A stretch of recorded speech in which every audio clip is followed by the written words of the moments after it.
Hello friends, मैं अनुपम शेखावत आयाम educator के इस डिजिटल चैनल पे आपका स्वागत करता हूँ। आज हम लोग एक नया टॉपिक लेके आए हैं जो कि है रेलवे में प्राइवेटाइजेशन का। कि भाई निजीकरण की तरफ बढ़ते हुए रेलवे कदम जो है, सरकार जो चाह रही है कि रेलवे को प्राइवेट बना दिया जाए। ये अभी न्यूज़ के अंदर है, पॉपुलर है। और बहुत सारे लोगों का ये है कि कुछ अच्छा है कुछ बुरा है, दोनों ही मतलब पक्ष हैं इसके। जब डिबेट किया है तो इस पे दोनों ही चीज़ें चलती हैं कि एडवांटेज भी है, डिसएडवांटेजेस भी हैं।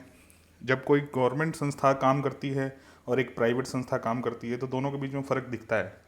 जब आप गवर्नमेंट ऑफिस में जाते हैं और वही किसी रिलायंस के ऑफिस में जाएं या फिर कोई एयरटेल के ऑफिस में जाएंगे तो आपको वो फ़र्क दिखाई देता है। तो इसी बेसिस पे ये आगे बढ़ रहे हैं ये लोग कि भाई ये रेलवे को प्राइवेट फर्म और प्राइवेट सेक्टर को बढ़ावा दिया जाए और प्राइवेट सेक्टर को इसमें इन्वॉल्व किया जाए, ताकि ज़्यादा से ज़्यादा इसके अंदर प्रॉफिट हो, सर्विसेज अच्छी से अच्छी हो सके। और वर्ल्ड लेवल पे जो है सर्विसेज हैं, जो इसका नाम है, उसको और इम्प्रूव किया जा सके। इसलिए रेलवे मिनिस्ट्री ने निजीकरण की तरफ एक बड़ा कदम उठाया है, जिसके अंदर कि इन्होंने रिक्वेस्ट फॉर क्वालिफिकेशन, मतलब एक अर्हता के लिए, जो कि एक बिडिंग के लिए जो कंपलसरी एक क्वालिफिकेशन होती है, उसको इन्होंने आमंत्रित किया है कि आओ आप बिड करो, आप कैपेबल हो, आप अगर लेना चाहते हैं। प्राइवेट सेक्टर को इनवाइट किया है कि ज़्यादा से ज़्यादा आके लोग यहाँ पे इनविटेशन दिया है कि भाई आज ज़्यादा से ज़्यादा इन्वॉल्व हो इसके अंदर। अब एक ये है कि इंडियन रेलवे, एक प्राइवेट इंडियन रेलवे, तो इनके बीच में क्या फ़र्क रहेगा, क्या अच्छे कदम होंगे, क्या बुरे जो कि गवर्नमेंट करती है वो काम वो प्राइवेट करेगी नहीं करेगी, ये सब चीज़ें अभी डिबेट में चल रहा है, सबका न्यूज़ में आ रहा है। सब लोग ये कंसिडर कर रहे हैं कि भाई प्राइवेट हो जाएगी तो फिर क्या होगा आने वाला टाइम पे। मतलब सबकी एक एक थॉट प्रोसेस है, सब लोग ये सोच रहे हैं कि आगे क्या होने वाला है, उसके ऊपर इन्होंने किया है। चलिए थोड़ा सा अपन लोग भी इसको डिटेल में जानते हैं। पहले रेलवे थोड़ा देख लेते हैं। जैसे कि आप देख पा रहे हैं स्लाइड के अंदर, हम लोग ने एक हिस्ट्री ऑफ इंडियन रेलवे को अपन ने कैप्चर करने की कोशिश किया है, ताकि क्या बैकग्राउंड थोड़ा सा पता रहे। हम लोग स्टार्ट करने से पहले थोड़ा सा बैकग्राउंड के पीछे चलें। 16 अप्रैल 1853, 16 अप्रैल 1853 पहली बार इंडिया में मुंबई से थाने के बीच में एक ट्रेन चली थी, पैसेंजर ट्रेन, जिसको फिर कॉमर्शियल ट्रेन बना दिया गया था। जिसके ऊपर कि भाई पहले तो ये गवर्नमेंट सेक्टर के हिसाब से चलती थी, मतलब जो भी उस टाइम ब्रिटिश काल था तो ब्रिटिश जो गवर्नमेंट थी उसके हिसाब से पहले सिर्फ आर्मी पर्पज़ से यूज़ किया जाता था, और बाद में इसको कॉमर्शियल पर्पज़ पैसेंजर ट्रेन बना दिया गया। 1900 में रेलवेज़ को अंडरटेक कर लिया गया था, वो ब्रिटिश गवर्नमेंट ने उसको उस टाइम पे अंडरटेकन लिया था। 1925 1925 के अंदर मुंबई से कुर्ला के बीच में इलेक्ट्रिक ट्रेन का पहली बार शुरुआत हुआ था। इलेक्ट्रिफिकेशन होना स्टार्ट हो गया था 1925 में। 1936 में पहली बार एसी कोच इंट्रोड्यूस हुए थे रेलवेज़ के अंदर। 1947 जब आज़ादी मिली भारत को, तो भारत के दो टुकड़े हो गए, पाकिस्तान और भारत। पाकिस्तान के अंदर 40% चला गया, जो उस टाइम रेलवे का जो नेटवर्क था उसमें से 40% भाग पाकिस्तान के पास चला गया और 60% भाग जो था भारत के पास आया। जो भी था पुराना नया टूटा फूटा जैसा भी था, वो भाग 60% भारत के पास मिला था। 1950 में रेलवे को नेशनलाइज कर दिया गया, राष्ट्रीयकरण इसका हुआ।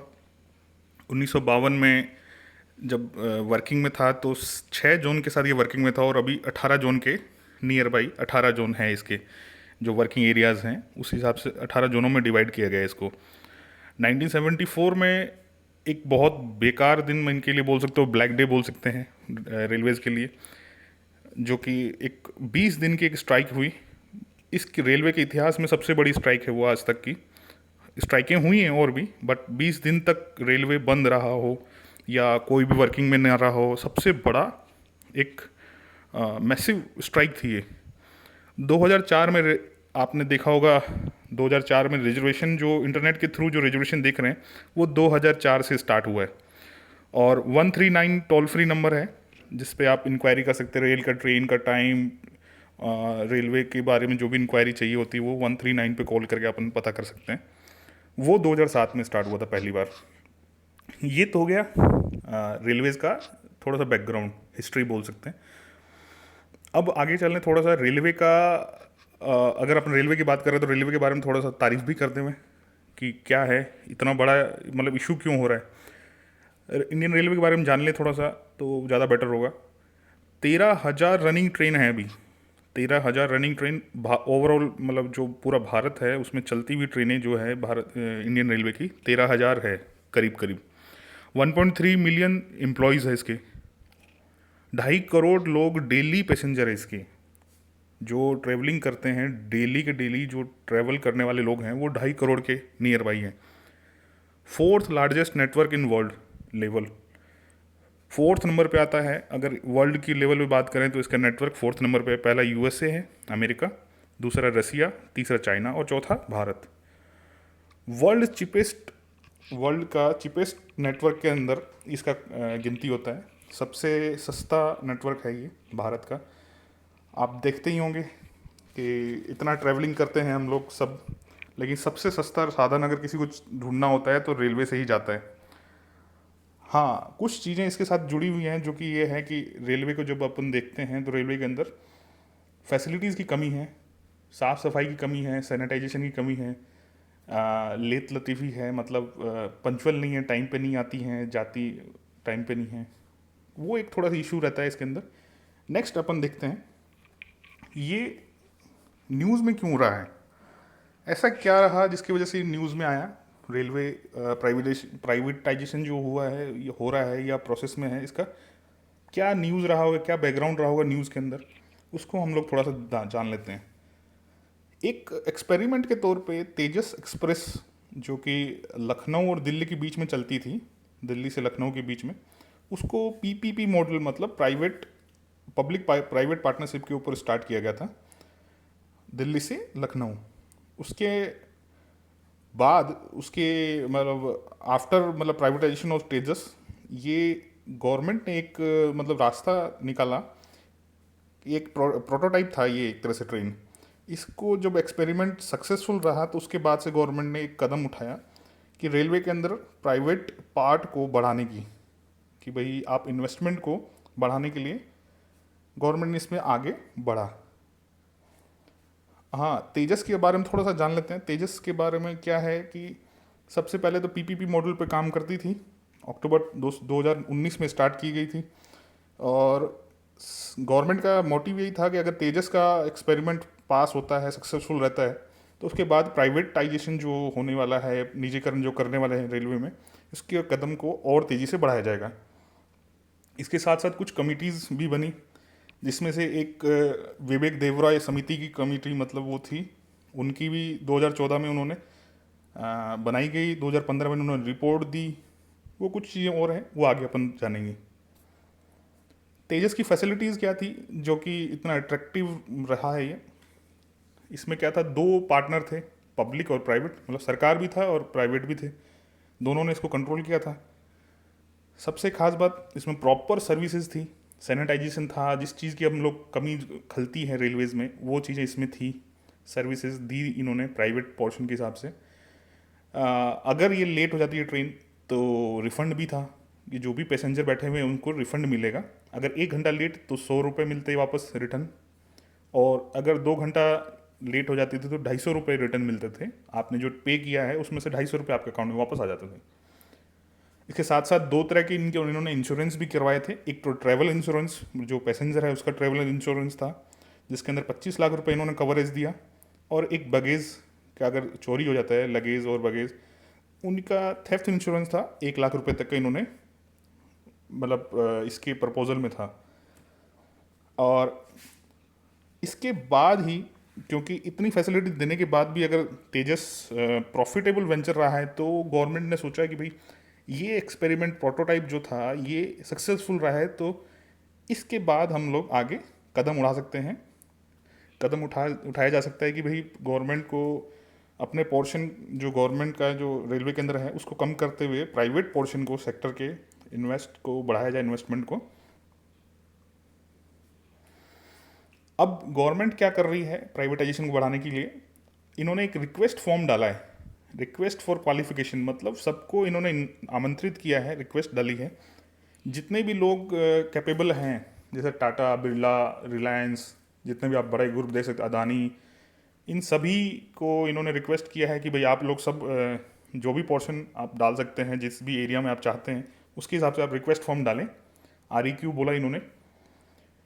REQ के अंडर में ये लोग करीब करीब 151 मॉडर्न ट्रेन को और 109 डबल लाइन प्रिपरेशन कर रहे हैं प्राइवेट ट्रेन चलाने के लिए। जो भी ये लोग REQ डालेंगे उनको ये लोग इतना फैसिलिटी देंगे कि इसमें 151 मॉडर्न ट्रेन चल सके, और डबल लाइन ट्रेन जो प्रिपरेशन है जिसमें कि डबल लाइन होगी जिसके अंदर प्राइवेट ट्रेनें चल सकेगी, उसके लिए उन्होंने 109 को इन्होंने ब्लॉक किया है एक तरह से, मतलब इन्होंने रिजर्व किया है। आफ्टर गवर्नमेंट का एक प्लान वे में चल रहा है, गवर्नमेंट ये सोचती है कि भाई आफ्टर REQ, मतलब जो बिडिंग हो जाएगी उसके बाद में गवर्नमेंट के हिसाब से क्या क्या हो सकता है। जैसे ही बिडिंग हो जाएगी उसके 2 साल बाद में ये रनिंग में आ जाएगा सब कुछ। 30,000 करोड़ का करीब करीब इनमें इन्वेस्टमेंट है जो कि गवर्नमेंट के अकॉर्डिंग है। कोचेज, लोकोमोटिव और जो भी अदर पार्ट है रेलवेज के रिलेटेड, वो सब मेक इन इंडिया के अंडर में आएंगे और इंडिया में ही बनेंगे। मतलब प्राइवेट फर्म्स हैं जो लोकल फर्म्स हैं, उनको इन्वेस्टमेंट करने से ये लोग यहीं पे बनाएंगे, यहीं डेवलप करेंगे, जिससे कि मेक इन इंडिया को बूस्ट मिलेगा।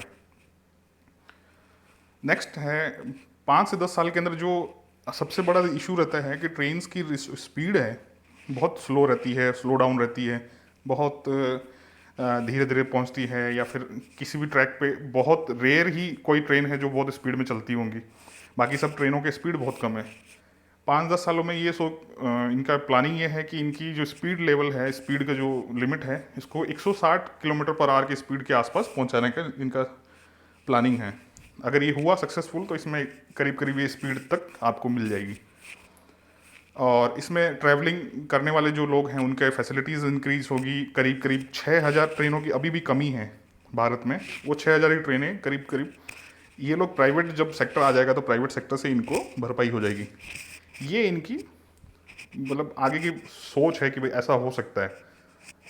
नेक्स्ट है कि भाई ज़रूरत क्यों पड़ी प्राइवेटाइजेशन का, ज़रूरत क्यों पड़ा? अगर रेलवे जैसा चल रहा था वैसे ही चलने देते, तो ज़रूरत क्यों है? तो इसमें 4 पॉइंट मैंने कंसीडर किए। सबसे पहले तो आप जानते हैं सर्विस, फिर कैटरिंग, और जो फिर लेट लतीफ़ी है पंचुअलिटी, कि भाई टाइम पे आना नहीं, जा मतलब कैटरिंग प्रॉपर नहीं है, सर्विसेज प्रॉपर नहीं है, बाथरूम साफ़ नहीं है, सैनिटाइज नहीं है। सेकंड जो सबसे बड़ा रीज़न है, लो इंटरनल रेवेन्यू, जो कि रेलवे जो जनरेट कर रहा है, इसका इंटरनल रेवेन्यू पैसेंजर ट्रेन से इसको बहुत ज़्यादा नुकसान रहता है।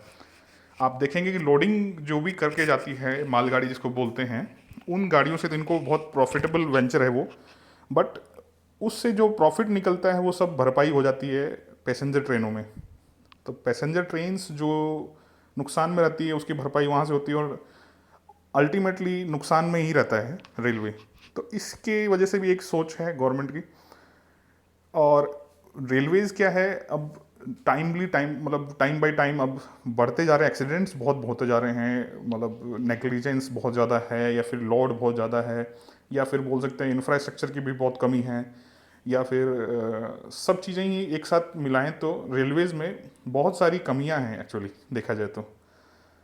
अब रेलवे के अंदर मॉडर्नाइजेशन भी ज़रूरत है, क्योंकि जो पैटर्न पे चल रहा है रेलवे, उस पैटर्न के हिसाब से आप एक छोटे लेवल पे तो आप चला सकते हो रेलवे, बहुत कम गाड़ियाँ हों तो चला सकते हो, लेकिन जैसे ही आपके पास 13,000 गाड़ियाँ हो जाती हैं, ट्रेनें हो जाती हैं, इतनी ट्रेनों को आपको मैनेज करने के लिए आपको मॉडर्न तरीके से जाना पड़ेगा, टेक्नोलॉजी को अपनाना पड़ेगा, इंफ्रास्ट्रक्चर को डेवलप करना पड़ेगा, ये सब चीज़ें करनी पड़ेगी।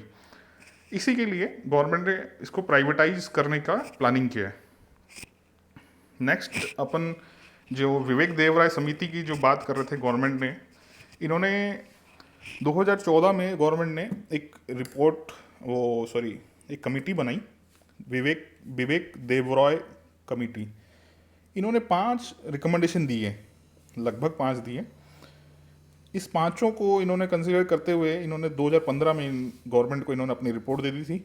और सबसे पहले इन्होंने क्या दिया है, अकाउंटिंग और रेलवे, जो कि अकाउंटिंग ऑफ रेलवे बहुत कॉम्प्लिकेटेड है, इसको बहुत सिंप्लीफाइड और नेशनली और इंटरनेशनल जो स्टैंडर्ड्स है उसके ऊपर इनको मूव ऑन करने के लिए इन्होंने एक रिकमेंडेशन दिया है। पहला रिकमेंडेशन यही है इनका कि अकाउंटिंग ऑफ रेलवे को इंटरनेशनल और नेशनल जो मानक हैं, स्टैंडर्ड्स हैं, उनके आधार पे किया जाना चाहिए। ये इनका एक पहला पॉइंट है। दूसरा है कि जो भी नॉन कोर फंक्शंस हैं, जो भी रेलवे के नॉन कोर, मतलब जो मेन कोर फंक्शन नहीं, उसके अलावा जो भी फंक्शंस हैं उसको प्राइवेटाइज कर देना चाहिए इनके हिसाब से। रेलवे के इंफ्रास्ट्रक्चर निर्माण के जो पोर्शन होते हैं जितने भी, उनको ये डिमांड करते हैं कि एक अलग कंपनी के हिसाब से इनको बना के उनको सौंप देना चाहिए। वो अपने हिसाब से जो भी प्लानिंग करें, डिसीजन लेवें, वो प्राइवेट कंपनी ही के हिसाब से चलें। Expansion of Indian railways manufacturing company, ये जो पोर्शन है इसके अंदर रेलवेज के लिए इन्होंने बोला है कि जब भी कुछ नया निर्माण हो, नई लाइनें डाले हैं, नया पोर्शन डाल रहे हों, कुछ मैन्युफैक्चरिंग कर रहे हों, इसके अंदर भी इन्होंने प्राइवेटाइजेशन को इंक्लूड करते हुए साथ ही साथ इन्होंने बोला कि राज्य सरकार, जैसे इनको तो सेंट्रल गवर्नमेंट से डिसीजन मिल गया, अब सेंट्रल गवर्नमेंट से मिलने के बाद इनको राज्य सरकार के साथ तालमेल बिठाना चाहिए। तालमेल बिठा के ये प्रॉपर तरीके से काम करें। और नेक्स्ट है, प्राइवेट सेक्टर को इसके अंदर एंट्री देने की बात चल रही है कि ट्रेन जो संचालन है निजी क्षेत्र के लिए खोला जाए, जिसमें कि माल और यात्री जो भी हैं, पैसेंजर और प्लस मालवाहक जो गाड़ियां हैं, दोनों को गाड़ियों को शामिल किया जाए, इनको प्राइवेट किया जाना चाहिए। रेलवे की जो निचले स्तर की जो प्रॉब्लम है कि जो भी डिसीजन होता है वो सेंट्रल लेवल पे ऊपर के लेवल के जो अधिकारी हैं वो लेते हैं, और बाकी नीचे वाले लोगों को उस डिसीजन के अंदर शामिल भी नहीं किया जाता, ना तो डिस्कस किया जाता है उनसे। ओनली जो ऑर्डर होते हैं वो फॉलो करने के लिए बोल दिया जाता है। इसकी वजह से इसमें बहुत सारी विकृतियाँ उत्पन्न हो गई है कि भाई जो प्लान्ड वे में काम होना चाहिए वो प्लान्ड वे में काम नहीं हो पाता है। इसलिए इन्होंने सोचा है कि भाई इसके लिए इंडिपेंडेंट रेगुलेटरी होनी चाहिए जो कि डिसीजन लेता हो, सारी चीज़ें करता हो। और नेक्स्ट मतलब इनका यही है कि रिकमेंडेशन प्राइवेट पोर्शन की तरफ बढ़ते हुए इनका कदम है कि प्राइवेट की तरह इनको कॉमर्शलाइज कर देना चाहिए, कॉरपोरेट सेक्टर के हिसाब से इनको मूव करना चाहिए। नेक्स्ट है, इसका एडवांटेज क्या रहेगा गवर्नमेंट को, मतलब पैसेंजर को, गवर्नमेंट को, जनता को, इनको क्या फ़ायदे मिलेंगे। जो इंफ्रास्ट्रक्चर है इसका रेलवे का, जो कि मूल नीति निर्माण क्षेत्र की जो बात करें या मूलभूत जो ढांचा बोलते हैं जिसको इंफ्रास्ट्रक्चर, इसमें बहुत तेज़ी से इम्प्रूवमेंट आएगा। और जो प्राइस रेट है, जो कंपटीशन की वजह से इनके अंदर जितनी भी प्राइवेट पार्टीज उतरेंगी उसकी वजह से सब अपना अपना रेट कम करके रखेंगे, नहीं तो उनकी ट्रेन को बुकिंग नहीं मिल पाएगी। इसलिए जो कंपटीशन की प्राइस है वो कम रहेगी नॉर्मली। इम्प्रूव सिक्योरिटी, जो ट्रेनों में एक्सीडेंट की बात मैं कर रहा था, प्राइवेट पोर्शन रहेगा तो प्राइवेट वाले अकाउंटेबल ज़्यादा होते हैं, मॉनिटरिंग ज़्यादा अच्छी कर पाएंगे, तो इसलिए एक्सीडेंट्स के मात्रा जो है, नंबर ऑफ एक्सीडेंट्स कम होने लगेंगे। और बेटर टेक्नोलॉजी इनोवेशन, जो भी प्राइवेट सेक्टर है वो इनोवेशन लाएंगे, नए नए सेक्टर में इनोवेशन आएंगे, नए तरीके से इसको कंट्रोल करने के साधन ढूंढेंगे। इसकी वजह से ये फ़ायदेमंद रह सकता है।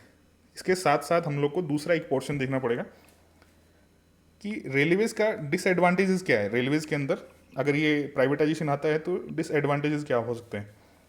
तो पहला, लिमिटेड कवरेज, कि भाई ये तो प्राइवेट सेक्टर होगा, जो भी रेलवेज़ के अंदर प्राइवेट सेक्टर में जो इन्वॉल्व होंगे वो तो सिर्फ प्राइवेट सेक्टर के हिसाब से सोचेंगे, मतलब प्रॉफिटेबल वेंचर है वो सब। अगर जिस सेक्शन में, जिस लाइन पे उनको प्रॉफिट नहीं होगा, उस लाइन पे उनकी ट्रेनें धीरे धीरे कम हो जाएगी और लास्ट में बंद कर देंगे।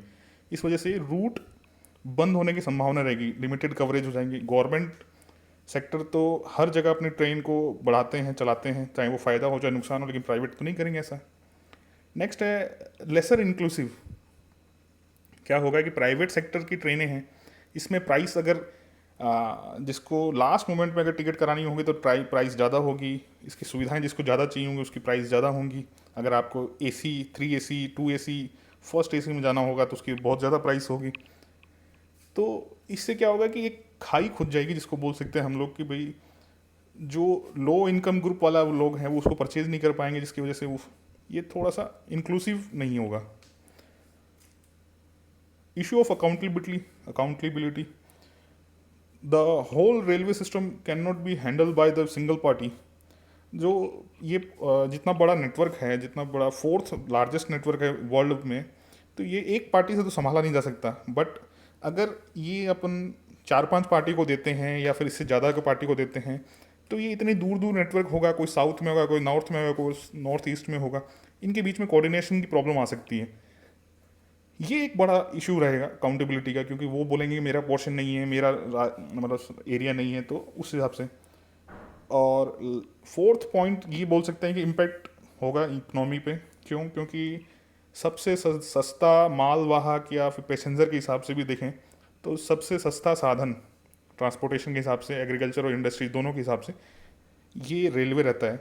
और अगर प्राइवेटाइजेशन हो गया और माल वाहक गाड़ियाँ प्राइवेट हो गई, तो जब प्राइस जो फेयर है, उसका जो किराया है, वो अगर बढ़ जाएगा तो हर चीज़ों का रेट बढ़ जाएगा और इकोनॉमी पे इसका इफेक्ट ज़रूर दिखेगा. और लास्टली पॉइंट ये है कि it is difficult to privatise a portion of railway operation. जैसे कि वो पहले वाला मैंने जैसे बताया था कि भाई किसी भी एक पोर्शन को आप प्राइवेटाइज करना थोड़ा मुश्किल है, और उसके कोऑर्डिनेशन की कमी आ सकती है, उनमें तालमेल की कमी आ सकती है, अकाउंटेबिलिटी की कमी आ सकती है, और लास्टली प्रॉफिटेबल नहीं होगा तब भी दिक्कत आ सकती है. ये सब चीज़ें इसमें इंक्लूड किया जा सकता है डिसएडवांटेजेस में. इसके साथ साथ एक चीज़ अपन को ध्यान रखनी चाहिए, देखनी चाहिए, कि ब्रिटेन में पहले गवर्नमेंट रेलवे चलाती थी. उन्होंने प्राइवेटाइजेशन दे दिया था, पूरे प्राइवेट है उनकी रेलवेज अभी. बट देखा जाए तो वो इतना इफ़ेक्टिव नहीं रहा है. तो इफ़ेक्टिव नहीं रहा है, इसकी वजह से फिर रेलवेज़ को अब वापस ऐसा प्लान किया जा रहा है, रीप्लानिंग हो रही है कि भाई रेलवेज़ को नेशनलाइज कर लिया जाए वापस से. तो हम लोग को ये देखना चाहिए, सोचना चाहिए कि भाई आने वाले टाइम के हिसाब से या फिर मॉडर्न कंट्रीज़ को देखते हुए, आगे के फ्यूचर को देखते हुए, हम लोग को भी जो कदम लेने हैं ना, वो बहुत समझ के, बहुत संभल के लेने पड़ेंगे. ताकि क्या है कि फिर वापस आगे जाके वापस पलट के वापस आना इस पे गवर्नमेंट रेलवेज़ के ऊपर वापस गवर्नमेंट का अपना अधिकार वापस बढ़ाए, इसको थोड़ा मुश्किल हो जाएगा. हाँ, एक चीज़ है कि गवर्नमेंट ने अभी तो यही बोला है, जैसे कि इंडियन रेलवे ने आश्वासन दिया है कि किसी की भी नौकरी नहीं जाएगी, परंतु काम बदल दिए जाएंगे सबके. ये एक सबसे बड़ा इशू है कि भाई किसी को कंप्यूटर यूज़ करना नहीं आता, उसको बोलेंगे कंप्यूटर यूज़ कर लो, तो फिर वो लास्ट वो नौकरी छोड़ के ही जाएगा. ऐसा भी कंडीशन हो सकता है. प्राइवेट इंस्टीट्यूशन से नुकसान तो यही था कि इंफ्रास्ट्रक्चर जो फीस है, जो जो भी चार्जेस हैं वो बढ़ जाएंगे. बट प्राइवेटाइजेशन होने से गवर्नमेंट को क्या फ़ायदा मिलेगा, वो क्या फ़ायदा ले सकती हैं. तो इंफ्रास्ट्रक्चर जो उनका ऑलरेडी डेवलप है उसका चार्ज वो ले लेवें, एनर्जी डेवलप कर रखी है उन्होंने, उनका चार्ज ले लेवें, जो माल ढुलाई करेंगे उसका रेवेन्यू जनरेट होता है तो उसका एक हिस्सा ले लेंगे ये लोग. अभी तक तो ये प्लानिंग है कि 95% जो ट्रेनें हैं वो रेलवे ही चलाएंगी, और 5% ट्रेनें उसके अंदर इनकी पार्टनरशिप की जाएगी प्राइवेट पार्टनरों की, जिसकी वजह से ओवरऑल कंट्रोल रेलवे के पास ही रहेगा. अभी चुनौतियाँ और समस्याएं और बाधाएं क्या हो सकती है, ये एक थोड़ा सा वाइड पोर्शन है, जिसमें से कुछ पॉइंट्स मैं आपके सामने रखना चाहूँगा. क्या है कि जैसे कि मैंने आपको पहले ही बताया कि डिसएडवांटेजेस में कि भाई एक पार्टनर तो प्राइवेट आदमी नहीं हो सकता है टोटल, इसके अंदर प्लेयर होंगे बहुत सारे, इसके अंदर काफ़ी सारे, इसमें कोऑर्डिनेशन की कमी आ सकती है. सबसे बड़ी चुनौती यही है.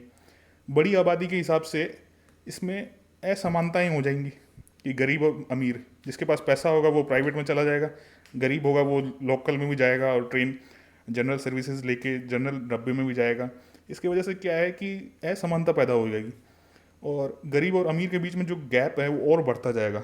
ओबीसी, एसटी, एससी, ईडब्ल्यूएस, इनका जो आरक्षण रेलवेज देती थी वो प्राइवेट तो नहीं देगी, क्योंकि प्राइवेट में तो ये वर्किंग में नहीं रहता है. फिर उनको तो प्रॉफिटेबल वेंचर है, तो प्रॉफिट के हिसाब से वो देखेंगे, जो आदमी का काम का है सिर्फ उन्हीं को काम देंगे, अदरवाइज नहीं तो किसी को नहीं देंगे. प्राइवेट और जो निजी क्षेत्र है का मुख्य उद्देश्य आर्थिक मतलब उपयोगिता जिसकी रहेगी जिस एरिया की, उसी में वो अपना हाथ फैलाएंगे, अदरवाइज नहीं तो उसमें से वो डेवलपमेंट कम करते जाएंगे और वो एरिया पिछड़ता जाएगा. जिस एरिया में उनको पैसेंजर या मालवाहक गाड़ियों का किराया प्रॉपर नहीं मिल पा रहा है या प्रॉफिट नहीं हो पा रहा है, तो उसमें वो एरिया में अपना एरिया मतलब धीरे धीरे वो हाथ खींचते जाएंगे और वो एरिया कम होता जाएगा, पिछड़ा होता जाएगा, और इसको फिर गवर्नमेंट को फिर से अपना डेवलपमेंट और पैसा इन्वेस्ट करना पड़ेगा, जिसकी वजह से वो बहुत दिक्कतें आ सकती हैं। हम लोग को वो जो इंग्लैंड वाली बात है, ब्रिटेन वाली बात है, उसको थोड़ा सा पॉइंट आउट करके एक्सपीरियंस को देखते हुए हम लोग को बहुत बारीकी से इस बात को सोचना चाहिए कि भाई प्राइवेट करने के बाद क्या फ़ायदा होगा। और प्राइवेटाइजेशन ही फाइनल सॉल्यूशन नहीं हो सकता है किसी चीज़ का, कि हर चीज़ को अपन प्राइवेट कर देवें। ये या अपग्रेड करना एक अच्छा ऑप्शन है कि भाई इसको टेक्नोलॉजी वाइज अपग्रेड कर दिया जाए। और दूसरा एक चीज़ देख सकते हैं कि भाई इसमें गवर्नमेंट को नुकसान कहाँ कहाँ हो रहा है, किस वजह से रेलवेज़ में नुकसान रहता है, इस चीज़ को हम लोग को यहाँ पे देखना चाहिए। इसके जो रास्ते हैं वो ज़्यादा से ज़्यादा ढूंढने चाहिए कि भाई इसका सब्स्टिट्यूट क्या हो सकता है। ये सब चीज़ करके हम लोग मतलब रेलवेज़ को अच्छे से अच्छा वापस अपग्रेड कर सकते हैं, वापस इम्प्रूव कर सकते हैं technology wise, infra wise, energy wise. ताकि क्या है कि इतना बड़ा नेटवर्क है, उसको प्रॉफिटेबल वेंचर बनाना ही सबसे बड़ा रीज़न हो सकता है। प्रॉफिटेबल हो जाएगा तो सब चीज़ें सब अच्छे से चलेंगी। गवर्नमेंट के पास एक ही लॉजिक है कि भाई रेलवेज जो है अभी प्रॉफिटेबल वेंचर नहीं, इसलिए इसको प्राइवेट कर दिया जाए। अगर इसको प्राइवेट कर दिया गया तो फिर आने वाला टाइम हो सकता है बहुत सारी दिक्कतें आ सकती हैं। इससे अच्छा है कि हम लोग को इसके सॉल्यूशन यहीं पे ढूंढ लेना चाहिए अभी के अभी, जो स्ट्रक्चर में अभी काम कर रहे हैं उस हिसाब से ही। मैं आपको रेलवेज़ के बारे में ये इसलिए बता रहा था क्योंकि ये बहुत बर्निंग टॉपिक है, और एग्ज़ाम पॉइंट ऑफ व्यू से देख लें या फिर मतलब डिस्कशन के पॉइंट से भी ये बहुत अच्छा है। और गवर्नमेंट को और प्राइवेट के बीच में जो सेक्टर के बीच में जो क्लैश चलता है हर बार जो सोच है, डिबेट का क्वेश्चन बनते हैं, उसके ऊपर थोड़ा सा मैं आपको इन्फॉर्मेशन देने की कोशिश कर रहा था। मैंने जो आपको इतनी सारी इन्फॉर्मेशन दी है, मेरे को लगता है कि ये काम की होंगी आपको लगा मतलब आपके काम आई होगी। उम्मीद करता हूँ आपको ये वीडियो अच्छा लगा होगा। अगर कोई भी आपको डाउट रहा हो, कोई अगर आपको सजेशन हो कि नेक्स्ट वीडियो में आपको क्या वीडियो चाहिए उस हिसाब से, तो थोड़ा सा आप मेरे को कमेंट कर दें ताकि मैं उसके ऊपर थोड़ा वर्कआउट करके आपके लिए वीडियो बना सकूं। Thank you very much.